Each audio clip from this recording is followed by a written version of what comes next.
Selamat datang di channel Pemuja Malam. Jangan lupa like, share, and subscribe ya. Terima kasih. Chapter 15. Dasar Murahan. Franz yang peka pun langsung berduduk untuk mengambil tas itu. Bahkan tangan Franz belum sempat menyentuh tas wanita itu untuk mengambilnya, sebuah tas kecil juga mendarat tepat di sebelah tas itu. Franz kembali berdiri lurus, menatap siapa orang yang menjatuhkan, bahkan lebih mirip pelempar tasnya, dan Franz langsung terpaku menatapnya. Ara berjalan dengan anggunnya, memakai setelan kerja seorang wanita pebisnis dengan rok pendek dan high heels yang dipakainya yang terlihat sangat elegan. Tatanan rambut dan make up naturalnya semakin menambah kesan mengagumkan terhadapnya, sampai semua orang terdiam menatapnya.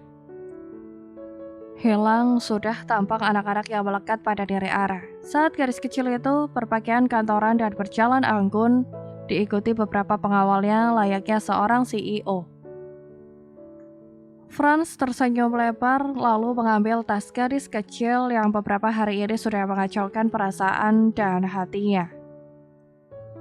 Terima kasih, Tuan Franz, senyum manis Ara mengambil tasnya di tangan Franz. Saat dia sudah berdiri di hadapan Franz, tersenyum manis pada Ara. Penampilan, cara bersikap dan tutur kata Ara benar-benar membuat Franz meninggalkan dunia nyata untuk beberapa waktu. Saya pamit dulu, kata Ara formal dan melangkah pergi. Tunggu, Franz menarik tangan Ara sampai gadis kecil itu berbalik kembali ke hadapannya. Apa? Tanya Ara dingin, ekspresi wajahnya seperti menatang Franz saja. Di tengah keramaian, tapi juga terlihat jelas bahwa dia sedang marah karena melihat Franz bersama wanita itu. Berani sekali kau pamit pergi begitu saja.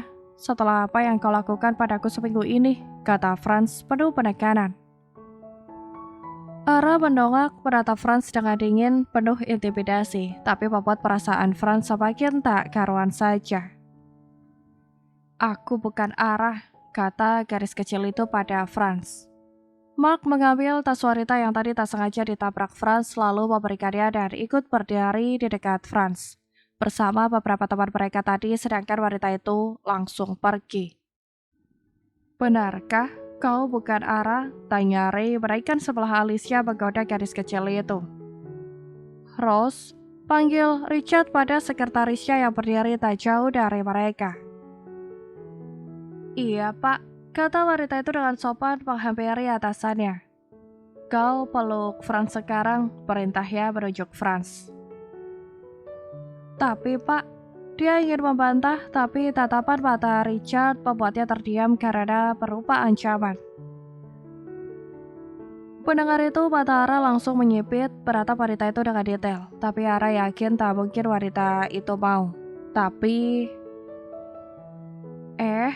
kesal Ara mendorong wanita itu untuk cepat dipegang Mark saat dia hampir sampai di depan Franz.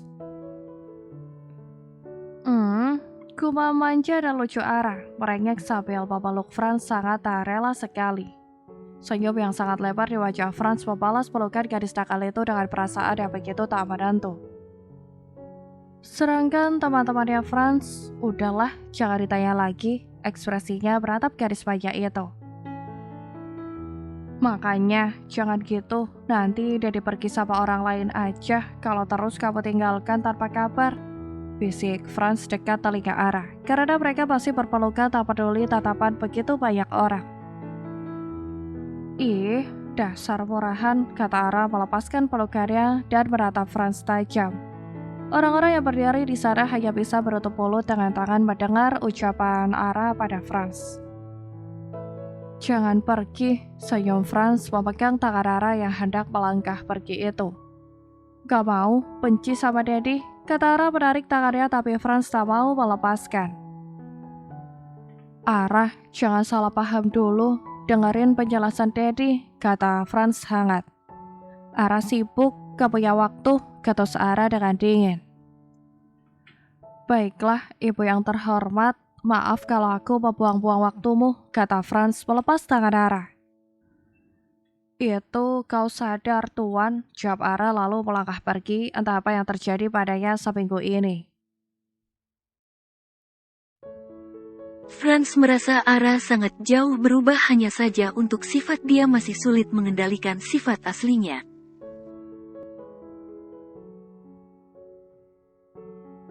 Tapi tidak seperti ini gaya rambut seorang wanita pebisnis. Ucapan Franz cukup keras, berjalan cepat mengambil jepitan penata rambut Ara di rambut bagian belakang Ara.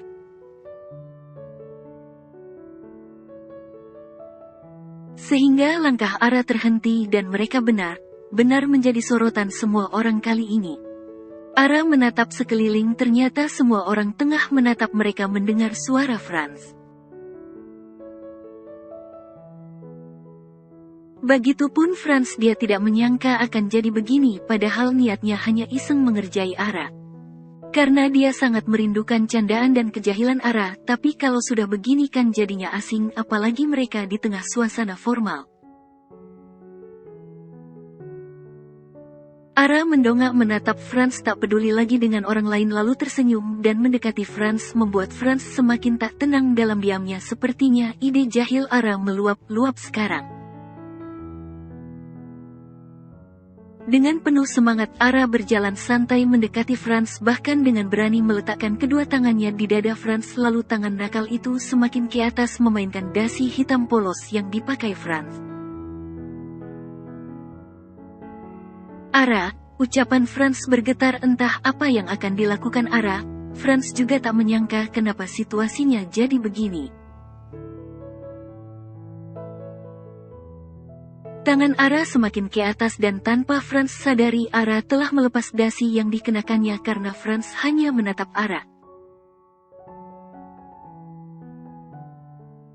Ara menguncir rambutnya yang terurai bebas karena Franz mengambil jepitannya lalu mengikat rambutnya dengan dasi yang baru saja dia ambil dari leher Franz. Franz menatap Ara yang tengah mengikat rambutnya tanpa bisa berkata apa-apa lagi. Gadis kecil itu benar-benar membunuh mentalnya. Beginikah tatanan rambut seorang wanita pebisnis, Tuan Franz? Tanya Ara dengan formal sambil tersenyum, tapi kalimat gadis nakal itu memojokkan Franz di muka umum. Franz menjawab dengan entengnya untuk meredam sejuta rasa yang dia rasakan.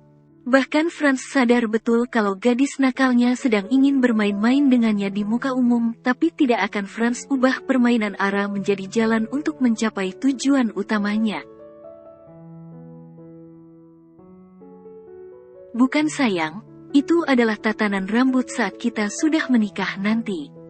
Jawab Franz kontan, dibayar tunai. Nggak mau jadi istri Dedi pemarah. Jawab Ara lalu segera berjalan pergi menjauh dari Franz dan orang-orang yang tengah menatapnya, diikuti beberapa pengawalnya. Franz tersenyum menatap gadis nakalnya yang perlahan menghilang di tengah kumpulan orang banyak, tapi pelukan gadis kecil itu cukup meredam rasa rindunya. Tapi kemana saja gadis nakal itu seminggu ini? Franz duduk di sofa lingkar bersama beberapa teman-temannya di luar ruangan karena acara inti yang berada di lokasi luar perusahaan Mark, bukan di dalam. Dalam diam Franz menatap Ara yang berdiri cukup jauh dari mereka sedang berbincang-bincang dengan beberapa orang pria. Bos, sepertinya Ara memang bukan orang biasa, kata Ray yang duduk di sebelah Franz. Sepertinya memang begitu, lihatlah cara dia berekspresi di tengah orang banyak, sangat elegan dan tak terbaca hanya pada beberapa orang saja, sikap asli belum dewasanya muncul. Ucap Ricard lagi dengan pemahamannya. Dia memang berbeda. Entah itulah salah satu alasan kenapa hatiku memilihnya. Jawab Franz terus saja menatap Ara. Lalu berjalan menuju Ara. Ikut Dedi, bisik Franz memegang tangan Ara. Iya, kata Ara patuh lalu dia segera berpamitan dengan beberapa orang yang tadi berbicara dengannya. Franz membawa Ara ke dalam perusahaan Mark menjauhi keramaian orang agar bisa bicara berdua. Mark, panggil Franz pada sahabatnya. Kenapa? Tanya Mark saat sampai dan hanya berfokus pada Franz. Hai Kak Mark, sapa Ara. Hei nona muda, kau datang memenuhi undanganku atau hanya untuk bertemu Dedi galakmu ini hah? Goda Mark pada Ara. Ara hanya senyum malu dan dengan refleks memeluk lengan Franz bersembunyi. Mark hanya bisa tertawa melihat sifat manja anak mafia itu yang selalu melebihi batas jika pada orang yang dia senangi. Bolehkah aku memakai ruang pribadimu? Aku ingin bicara dengannya, kata Franz langsung to the point. Mark mengangkat sebelah alisnya, dia paham betul akan keinginan sahabatnya itu. Astaga, jaga pikiranmu, aku tidak seperti kalian yang suka memanfaatkan kesempatan, ucap Franz penuh penekanan menatap Mark tajam seolah paham apa yang sedang difikirkan Mark. Tapi kata Dedi Ara, kesempatan tak datang dua kali jadi harus dimanfaatkan sebaik-baiknya. Sahut Ara dengan polosnya. Mark tertawa lalu memberikan sebuah kunci pada Franz dan meminta agar pengawal bisa mengantar Franz ke sana. Kita mau kemana Dedi? Tanya Ara saat mereka di lift bersama beberapa orang pengawal Mark tadi.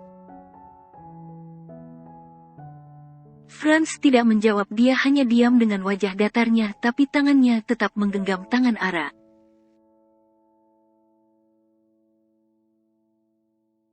Ihes, sebal Ara karena dikacangin. Setelah membuka kunci sebuah pintu Franz mengajak Ara masuk tapi Ara tidak mau.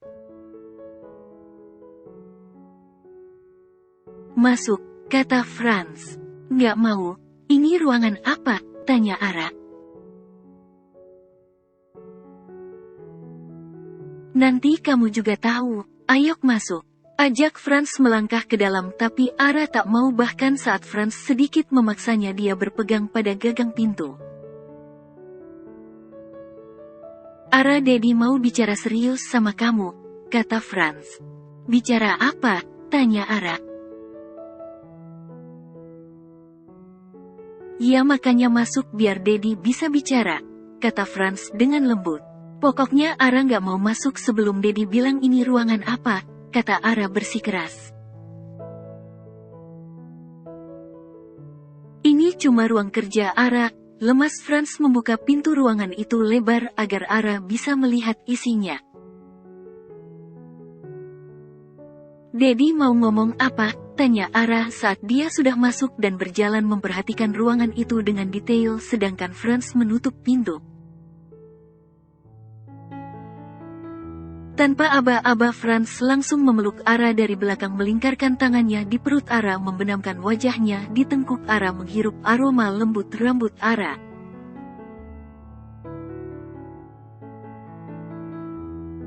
Daddy, rintih Ara merasa geli dengan sikap Franz. Kamu jahat, kata Franz mengeratkan pelukannya. Kok jahat? Emang Ara apain Daddy? Tanya Ara mengelus-ngelus tangan Franz yang melingkar di perutnya. Kenapa hah? Kamu tinggalin Daddy? Nggak ada kabar. Daddy cariin kamu tahu, keluh Franz dengan manja.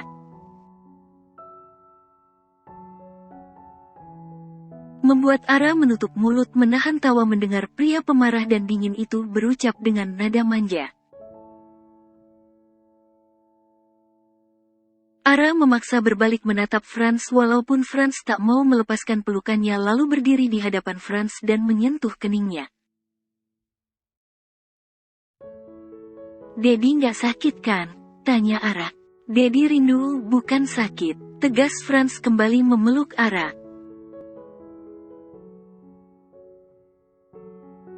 Ara mengelus-ngelus punggung Franz yang tengah memeluknya itu membiarkan Franz bersandar di pundaknya. Aneh sekali kenapa pria dewasa itu seperti kembali menjadi anak-anak yang suka bermanja.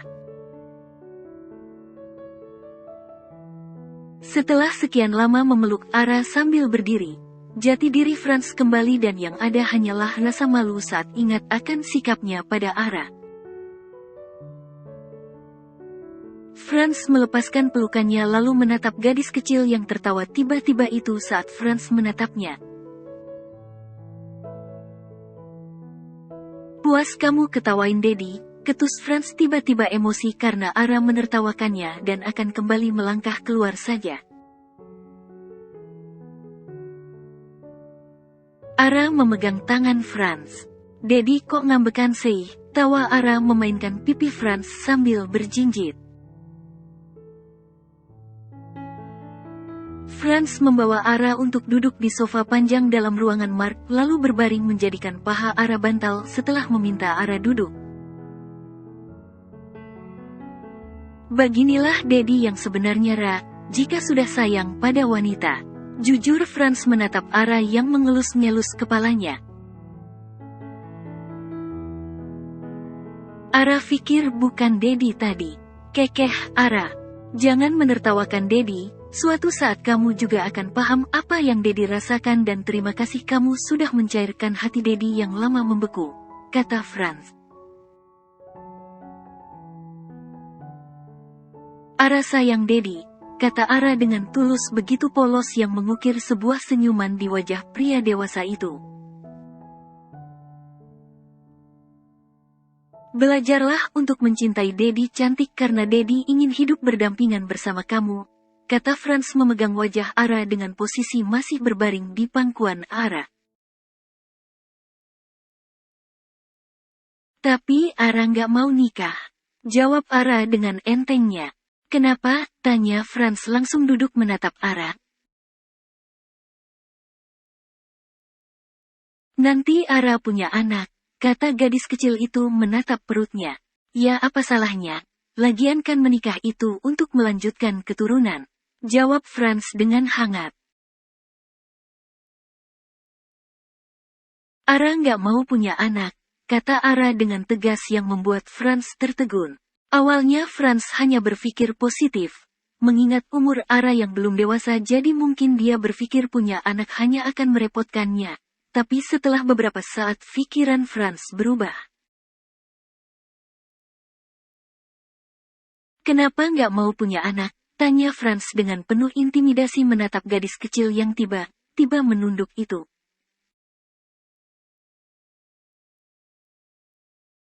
"Jawab," desak Franz. Ara nggak mau nasib anak Ara, kayak Ara yang harus berjuang hidup saat orang di sekitarnya berusaha melenyapkan dengan cara yang kejam.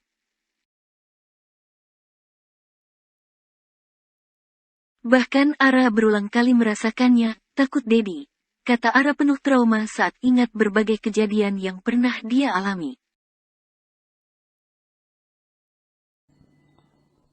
Bersambung.